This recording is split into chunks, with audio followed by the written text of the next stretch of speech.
चलिए बेटा, last lecture में अपन बात कर रहे थे एक्सचेंज एनर्जी के बारे में। तो एक्सचेंज एनर्जी का एक एप्लीकेशन अपन ने पढ़ लिया था स्टेबिलिटी से रिगार्डिंग, राइट। अब तुमने एक छोटा सा है, ये ज़्यादा लंबा लेक्चर नहीं रहेगा, बहुत छोटा सा, बहुत सिंपल सा, कि एक्सचेंज एनर्जी के और क्या बेनिफिट होते हैं। तो एक्सचेंज एनर्जी से ही बेटा एक्सप्लेन किया जाता है। जैसे क्रोमियम का अगर अपन कॉन्फ़िगरेशन लिखते हैं, तो सपोज़ करो अगर अपन हुन्स रूल, पाउली रूल सबको फॉलो करते हुए चलते हैं, तो अपने पास जो कॉन्फ़िगरेशन बनता है, अपन 4s में कितने फिल करते हैं, तो 2 फिल करने थे, क्योंकि लेस एनर्जी वाले में पहले फिल होता है, पूरा फुल्ली फिल्ड होता है।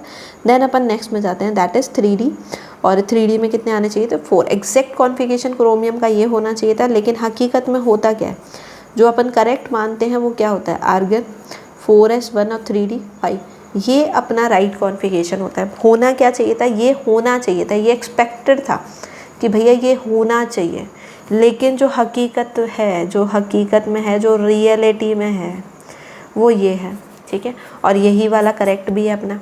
तो ऐसा क्यों हो रहा है, ऐसा क्यों हो रहा है कि भाई इसमें से एक इलेक्ट्रॉन यहाँ जंप करके पहुँच रहा है, क्या चक्कर क्या है ये D4 और D5। अब देखो, वैसे तुम खुद समझ सकते हो इस चीज़ को कि D4 आ रहा है या D5 आ रहा है, तो ऑब्वियस सी बात है यहाँ पे एक्सचेंज एनर्जी ज़्यादा है, दैट मीन स्टेबिलिटी ज़्यादा है, कॉन्फ़िगरेशन का स्टेबिलिटी ही ज़्यादा होना है। तो भाई एग्जैक्टली वही बात हो रही है।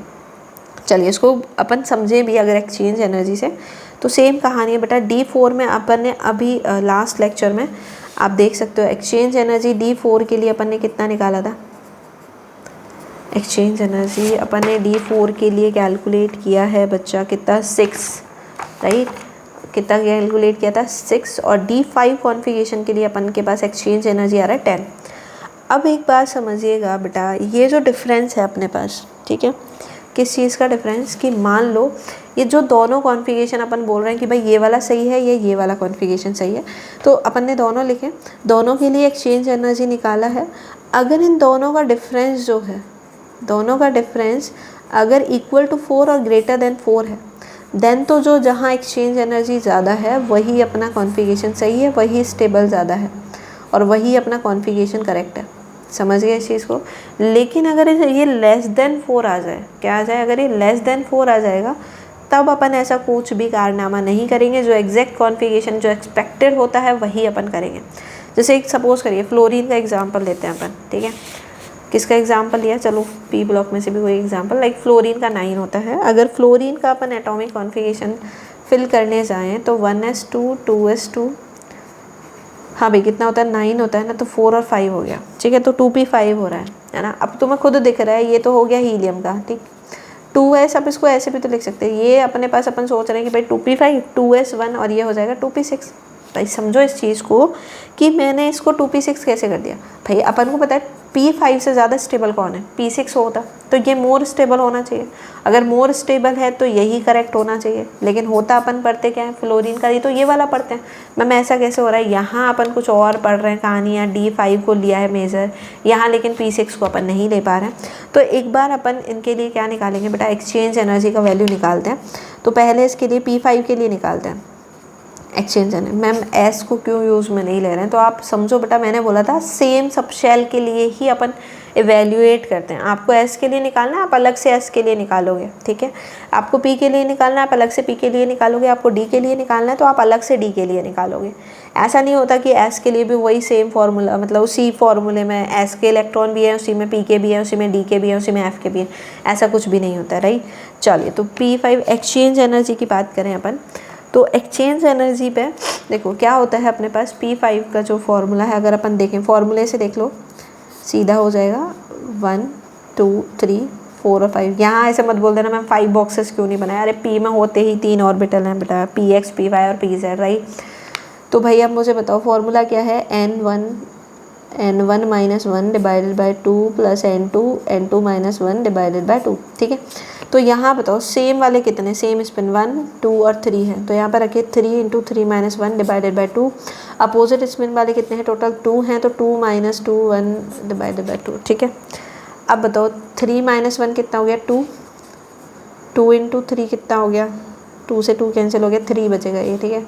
यहाँ पे 1 आएगा तो 2 इंटू 1 2, 1 तो कितना आ गया, टोटल 4 आ गया। तो p5 के लिए एक्सचेंज एनर्जी आ रहा है 4, ठीक है। चलिए अब p6 के भी निकालो, तो ऑब्वियसली बात है p6 का ज़्यादा ही आएगा एक्सचेंज एनर्जी। उसका रीज़न क्या है भाई, क्योंकि ये मोर स्टेबल है, अभी तो बताया आपको। तो एक्सचेंज एनर्जी निकालो फटाफट से, P6 के लिए निकालो 1 2 3 4 5 6, ठीक है। तो सेम का भी उतना ही है और अपोजिट का भी उतना ही है। तो भाई 3 × 3 - 1 divided by 2 plus 3 × 3 - 1 divided by 2, तो ये आएगा 2, 2 से 2 कैंसिल हो गया। यहाँ पे भी 3 प्लस 3 कितना आ रहा है, 6 आ रहा है, ठीक है। कितना आया भाई, 6 आ गया, ठीक। अब अपन को बताना था कि भाई ये वाला सही है कि ये वाला सही है। तो मैंने बोला अगर एक्सचेंज एनर्जी का, दोनों का जो एक्सचेंज एनर्जी का डिफरेंस है मोर देन और इक्वल टू द 4 है, देन अपन मोर स्टेबल पे जाते हैं, अदरवाइज अपन नहीं जाएंगे। तो यहाँ देखो 4 है, यहाँ 6 है। अगर अपन एक्सचेंज एनर्जी का निकालें तो 6 - 4 = 2।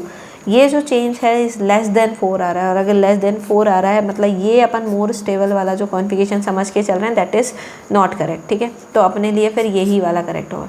तो अपन को ये एक्सचेंज एनर्जी वाला, इसका मतलब ये है एक्सचेंज एनर्जी का फंडा हर जगह नहीं लगाना है। एक्सचेंज एनर्जी का फंडा वहीं लगेगा जहाँ पे change in exchange energy is more than और इक्वल टू 4 रहेगा, ठीक है।